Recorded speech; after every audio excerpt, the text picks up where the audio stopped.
The now 7 prepare for their first coordinated offensive, combining scripture, strategy, spiritual discipline, and tactical movement through Chicago's streets. And culminating in their first direct encounter with Malthus himself. Chapter 13, The First Strike. Chicago lay under an uneasy hush. After nights of chaos, riots, and spiritual ambushes, the city felt like it was holding its breath. The squad gathered in the dimly lit sanctuary, each still bearing bruises and exhaustion, but also resolve. Pastor Elijah stood before them, looking older than usual, lines of concern etched across his face. "Tonight," he said softly, "you won't be reacting. You'll be striking." A murmur rippled through the group. Marcus felt adrenaline surge. Jasmine steadied her breath. David clutched his Bible tightly. Deshaun and Luis exchanged determined nods. Finding her spiritual courage, Marcus's younger sister Kiara stepped forward declaring, "God is our refuge and strength, and I'm ready to fight with you all." Pastor Elijah acknowledges and agrees, despite her fear, she's ready. Pastor Elijah then drew a new diagram on the chalkboard, this one far more detailed than the last. The plan: Scripture meets strategy. 1. Identify Malthus' nest. Malthus had been moving shadows, fire, and deception through various neighborhoods. After careful spiritual mapping through prayer and discernment, the group pinpointed a consistent epicenter, the old Kinsey Industrial Complex. Abandoned, rusted, massive, and spiritually contaminated. Elijah circled it on the map.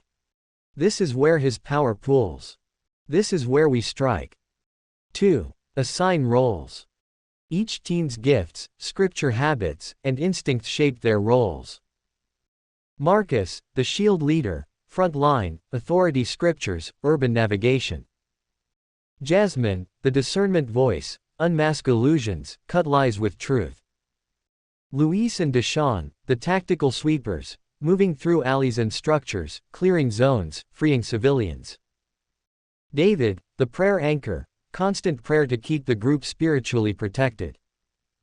Kiara, the light bearer, using worship and gentle scripture to weaken oppressive atmospheres. Elijah's gaze swept the group. Move with purpose. Speak with authority. And do not break unity. 3. Scripture arsenal. They memorized and practiced. Psalm chapter 27, Declarations of Courage. Isaiah chapter 59 verse 19, invoking the standard of the Lord against the enemy. Luke chapter 10 verse 19, authority over serpents and scorpions. Ephesians chapter 6, armor activation. Psalm chapter 97, to shift the spiritual atmosphere in oppressive areas. Each verse was a weapon. Each prayer a shield. Each teen a piece of a divine strategy. The march into enemy territory. They left the church at midnight. The city was cold, eerily still. Even the wind seemed to avoid the industrial ruins. As they approached the Kinsey complex, the air thickened, heavy, sour, unnatural. Luis whispered, "Bro. It feels like walking underwater." David's voice trembled but held steady as he prayed aloud. "Lord, make our steps firm. Guide us in your truth." Jasmine lifted her head. "Do you feel that? He knows we're coming." Marcus didn't slow. "Good. Let him feel it too." Inside the complex. The massive steel doors creaked open. Inside, darkness layered on darkness, shadows that moved without light, and whispers that crawled across the concrete like insects. Kiara sang softly, not a song of performance, but a worship whispered from a trembling heart, "The Lord is my light and my salvation." The atmosphere cracked. A thin line of gold pulsed through the darkness. Jasmine's breath hitched. "That's working. Keep singing." Deshaun motioned down a hallway. Movement. Left side. Shadows attack. They came like smoke, twisting forms, serpentine and faceless. Their voices shrieked. "You're children. You're weak. You cannot withstand the darkness." Marcus yelled, "Now. Strike formation." Luis and Deshaun flanked out, clearing hallways. Jasmine shouted scripture, slicing through illusions. David prayed louder, voice cracking but unbroken. Kiara's worship brightened the air like rising dawn. For the first time, the six moved with instinct, not reacting, but advancing. Shadows shattered around them, dissolving at the sound of scripture.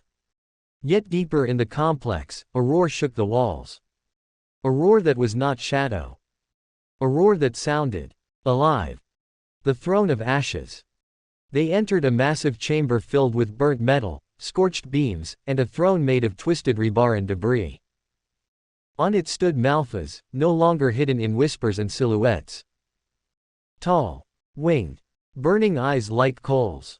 The air around him distorted with heat and spiritual poison. Malphas spread his wings, the wind of them knocking the group back. So, he growled, voice deeper than thunder, the little lights come to challenge the storm. Jasmine felt terror crack her ribs. David froze. Kiara staggered. Lewis's knees buckled. Deshaun clenched his fists, trembling. Even Marcus felt his breath stop.